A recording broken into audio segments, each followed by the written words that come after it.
People assume tension starts with a touch. It doesn't. It starts with subtraction. Who you stop laughing with, who you stop leaning toward, who you stop finishing sentences for. Maya was good at subtraction. She didn't ask questions the morning after the beach. She didn't hover. She didn't make claims. She just moved differently, more deliberate. We were back on the sand by noon. Harper and Logan stretched out on towels, limbs casually intertwined. Eli stood ankle-deep in the water. Maya approached him like she always had, confident, familiar. She brushed sand off his shoulder, said something only he heard. I didn't look right away, but I felt it. Because for the first time since the night before, he didn't lean in. He stepped back. Barely, but enough. And Maya saw it. She didn't react. She smiled. She adjusted. She moved on. But her eyes flicked past him. They landed on me and held. Not accusing, not serious. Calculating. That's when I knew something important. I wasn't the only one studying the room.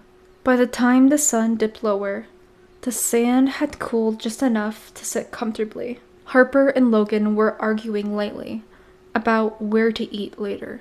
Not serious, just noise. Maya laid on her stomach, scrolling through her phone, sunglasses hiding her eyes. I was sitting upright, knees drawn up, watching the tide crawl in and out. I didn't hear Eli approach. I felt him. The shadow first, then the heat beside me. He didn't ask if the seat was taken. He just sat, close enough that our shoulders almost aligned. "Do you always sit like that?" he asked. "Like what?" "Like you're bracing." I didn't move. "I'm not bracing." "Feels like you are." I glanced toward the water, not at him. Maybe I like knowing where the tide's coming in. "You think you can stop it?" "No." "Then why study it so hard?" That made me look at him for a second too long. Because he wasn't talking about the ocean. The group burst into laughter behind us. Noise, movement, distraction.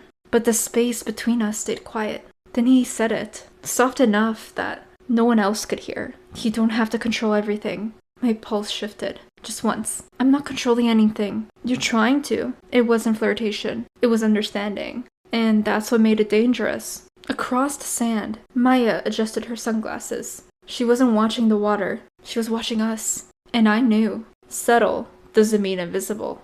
The night wrapped around us, slower than the day had. Back at the house, music hummed low through the speakers. Not loud enough to dance to, just enough to fill space. Harper and Logan were in the kitchen, arguing whether they should go out again. It wasn't serious. It never was. I stayed near the sliding doors, watching the water catch a light from inside the house. Eli leaned against the frame behind me. Not touching, not speaking, just close. "You always go quiet at night?" he asked softly.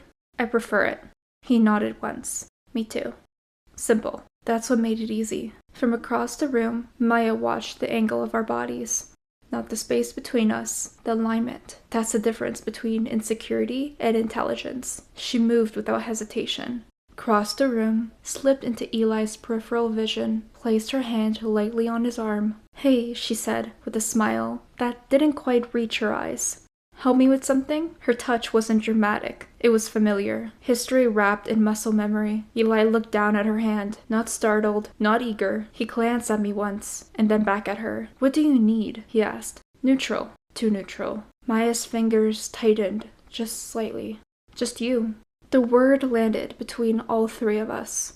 Controlled, casual, but deliberate. He pushed off the frame slowly, not pulling away from her, not leaning into her. Balanced. "I'll be back," he said. But he didn't specify to who. They moved toward the hallway. Maya walked a step ahead of him. Confident posture. Measured pace. Halfway down the hall, he slowed for a fraction of a second and looked back. Not at the group, at me. No smile, no signal, just awareness. That was Maya's test. Not to see if he would follow, but to see who he would look at before he did. And now, she had her answer. So did I.